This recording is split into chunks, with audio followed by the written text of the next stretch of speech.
మద్రసాలకు చెందిన కోట్ల రూపాయల ఆస్తిని అంబానీ అదానీలకు ఇవ్వడానికి అతను చేస్తున్న కుట్ర ఈరోజు అందరికీ అర్థమైపోయింది.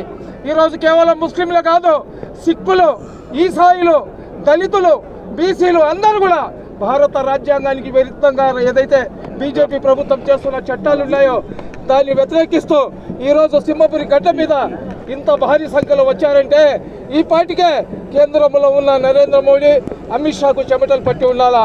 అదేవిధంగా చంద్రబాబు నాయుడు గారికి చెప్తున్నాం, చంద్రబాబు నాయుడు గారు మీకు కుర్చీ మీద కూర్చోబెట్టడం మాకు చేత అయితే మీ కుర్చీని ఈరగొట్టడం కూడా మాకు చేత అవుతే ఖబర్దార్. అదేవిధంగా తెలుగుదేశం పార్టీలో ముస్లిం ఓట్లతో గెలిచిన ముస్లిం ఎమ్మెల్యేలారా మీకు మీ ప్రవక్త చంద్రబాబు నాయుడు కాదు, మీ ప్రవక్త ముహమ్మద్ సల్లల్లాహు అలైహి వసల్లం, మీ షరియత్ మీ పార్టీ అజెండా కాదు, మీ షరియత్ అల్లాహ్ ఇచ్చిన షరియత్.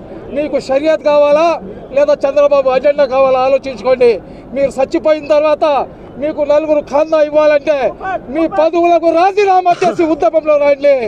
మేము ఒకటే చెప్తున్నాం, ముస్లిం అనేవాడు కఫన్ తలకు పెట్టుకొని వెళ్తాడు, మా ప్రాణాలైనా ఇస్తాం, ఎవరికి అల్లాహకు తప్ప ఎవరికి భయపడము. హిందూ, ముస్లిం, దళిత, క్రైస్తవులను కలుపుకొని అన్ని రాజకీయ పార్టీలను కలుపుకొని మా హక్కులను మేము సాధించుకోవడానికి పోరాటం చేస్తాం. ఈరోజు చూడండి, సింహపురి గడ్డ ఉద్యమాల గడ్డ అని ఊరికే చెప్పరు.